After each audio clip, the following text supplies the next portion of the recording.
ഇത് mass ഫോട്ടോസിന്നാണ് ഹീറോൻ്റെ glamour വണ്ടി. ഹീറോൻ്റെ ഗ്ലാമറാണ്. അതിൻ്റെ എഞ്ചിൻ വർക്കുമായി ബന്ധപ്പെട്ട ഒരു വീഡിയോ ആണ്. നിലവിൽ നമുക്ക് നല്ല രീതിയിൽ പുകയുടെ പ്രോബ്ലം ഉണ്ടായിരുന്നു. അപ്പോൾ അതിന് വേണ്ടിയിട്ട് നമ്മൾ അഴിച്ചാണ്. അപ്പോൾ അഴിക്കുന്നതിന് മുമ്പ് തന്നെ നമുക്ക് ക്രാങ്ക് ഷാഫ്റ്റിൻ്റെ ആ കണക്ടർ റോഡിൻ്റെ ബെയറിങ്ങിൻ്റെ ചെറിയൊരു സൗണ്ട് കേൾക്കുന്നുണ്ടായിരുന്നു. അപ്പോൾ നമ്മളത് അഴിച്ച് ചെക്ക് ചെയ്യുന്ന സമയത്ത് ഓൾറെഡി കണക്ടർ റോഡ് തീരെ മോശം അവസ്ഥയിലേക്ക് പോയിട്ടില്ല. പക്ഷേ ഓൾറെഡി പ്ലേ ഉണ്ട്, അത്യാവശ്യം കംപ്ലയിൻറ്റ് ഉണ്ട് നിലവിൽ കേട്ടോ. അപ്പോൾ നിലവിൽ ക്രാങ്ക് ഷാഫ്റ്റ് അടക്കം മാറ്റി ചെയ്യുന്ന വർക്കാണ്. അപ്പോൾ നിലവിൽ നമുക്ക് അതിൻ്റെ ക്രാങ്ക് ഷാഫ്റ്റ് മാറണം. സിലിണ്ടർ പിസ്റ്റൺ ഇതിന് കിറ്റായിട്ടാണ് വരാം. അപ്പോൾ സിലിണ്ടർ പിസ്റ്റൺ കിറ്റായിട്ട് നമുക്ക് മാറ്റിയിടാനുണ്ട്. പിന്നെ കൂട്ടത്തിൽ തന്നെ നമ്മളതിൻ്റെ എഞ്ചിൻ്റെ ഉള്ളിൽ വരുന്ന ഇത് ഗിയർ ബോക്സിൻ്റെ ബെയറിങ്ങുകളാണ്. ആ ബെയറിങ്ങുകളെല്ലാം തന്നെ നമ്മൾ മാറ്റി പുതിയതാണ് സെറ്റ് ചെയ്യുക. പിന്നെ ക്രാങ്ക് ഷാഫ്റ്റിൻ്റെ ഇവിടെ വരുന്ന ഒരു നീഡിൽ ബെയറിംഗ് വരുന്നുണ്ട്. ആ നീഡിൽ ബെയറിംഗ് മാറ്റിയിടും. ഗിയർ വീലുകൾ നമ്മൾ ചെക്ക് ചെയ്തു. പറയത്തക്ക കംപ്ലയിൻസ് ഒന്നും പറയാനില്ല ഗിയർ വീലുകളുടെ ഭാഗത്ത്. പിന്നെ നമ്മളതിനകത്ത് മാറ്റുന്ന ഐറ്റംസ് എന്ന് പറഞ്ഞാൽ എഞ്ചിൻ്റെ ഉള്ളിൽ വരുന്ന ക്യാം ചെയിൻ എന്ന് പറയും. ഇത് കിറ്റായിട്ട് വരാം. ക്യാം ചെയിൻ വരും. അതിൻ്റെ പാഡ് സെറ്റ് കാര്യങ്ങളൊക്കെ ആയിട്ട് വരുന്നുണ്ട്. അപ്പോൾ അത് നമുക്ക് മാറ്റിയിടണം. ക്യാം ചെയിൻ്റെ ടെൻഷനറി യൂണിറ്റ് നമുക്ക് മാറ്റിയിടണം. ഗിയറായിട്ട് മാറ്റിയിടണം. പിന്നെയുള്ളത് ക്ലച്ച് ഡിസ്ക്കാണ്. ക്ലച്ച് ഡിസ്ക്കും പ്ലേറ്റും നമ്മൾ മാറ്റി പുതിയതാണ് സെറ്റ് ചെയ്യാം കേട്ടോ. അപ്പോൾ അത് ആ രീതിയിലുള്ള എസ്റ്റിമേറ്റ് നമ്മൾ പറയുന്നത്. അപ്പോൾ ഇത് നമുക്ക് സെറ്റപ്പായിട്ട് മാറ്റണം. പിന്നെ നമ്മുടെ എസ്റ്റിമേറ്റിൽ പറയാത്തൊരു വീല് ഡാമേജ് ഉണ്ട്. കാരണം ക്ലച്ച് ഡിസ്ക് സെറ്റ് ചെയ്യുന്ന ഒരു പീസാണ് കേട്ടോ. അപ്പോൾ അതിൻ്റെ ഈ ഒരു വീല് നോക്കുന്ന സമയത്ത് അതിൻ്റെ ഈ ഭാഗത്തേക്ക് നല്ല രീതിയിൽ സ്ക്രാച്ചസ് വന്നിട്ടുണ്ട്. അപ്പോൾ നമുക്ക് ഈ വീലൊന്ന് ചേഞ്ച് ചെയ്ത് തരണം.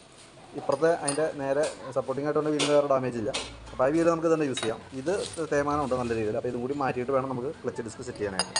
അപ്പോൾ അത്രയും കേസാണ് മെയിനായിട്ട് നമുക്ക് ചെയ്യാം. പിന്നെ എഞ്ചിൻ ഹെഡിലേക്ക് വരുമ്പോഴത്തേക്കും ഹെഡ് നമുക്ക് ലെയ്ത്ത് വർക്കായിട്ട് ചെയ്തെടുക്കേണ്ടതായിട്ടുണ്ട്. അതായത് നമുക്ക് ഈ 2 വാൽവ് മാറ്റി പുതിയ വാൽവ് ഇടും.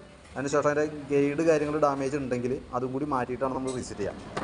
അത് കൂടാതെ നമുക്ക് അതിൻ്റെ ക്യാം ഷാഫ്റ്റ് ഉണ്ട്. ക്യാം ഷാഫ്റ്റിൻ്റെ സൈഡിൽ വരുന്ന ബെയറിംഗ് കൂടി നമ്മുടെ കൂട്ടത്തിൽ മാറ്റി വിടും. ഇതിൻ്റെ സൈഡിൽ വരുന്ന ബെയറിങ്ങുകളടക്കം നമ്മൾ ചേഞ്ച് ചെയ്യേണ്ടത്. കാരണം ഇത് ബെയറിംഗ്സിൻ്റെ ഭാഗത്ത് വെച്ച് നമുക്ക് അഴിക്കുമ്പോൾ ആ കൂട്ടത്തിൽ കൂടെ ചേഞ്ച് ചെയ്ത് പോകുകയാണെന്നുണ്ടെങ്കിൽ നമുക്ക് ആ ഒരു ചിലവിലാണ് കഴിഞ്ഞ് പോകുള്ളൂ. പിന്നീട് ഇതൊക്കെ ഡാമേജ് വന്നു കഴിഞ്ഞാൽ വീണ്ടും നമ്മൾ അഴിക്കേണ്ട ഒരു സിറ്റുവേഷൻ വരും. അപ്പോൾ അതില്ലാതിരിക്കാനായിട്ട് നമ്മൾ അതും കൂടി കൂട്ടത്തിൽ ചെയ്ത് വിടുന്നുണ്ട്.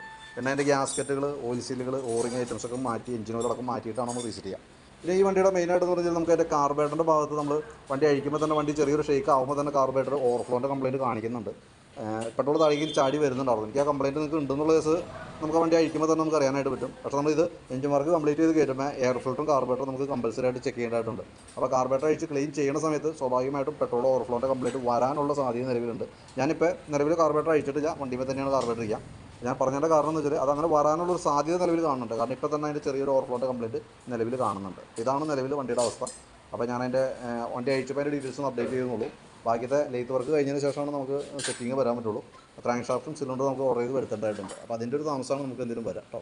അപ്പോൾ ഡീറ്റെയിൽസ് ഞാൻ പറഞ്ഞതിനനുസരിച്ച് ഡീറ്റെയിൽസ് അപ്ഡേറ്റ് ചെയ്തേക്കാം.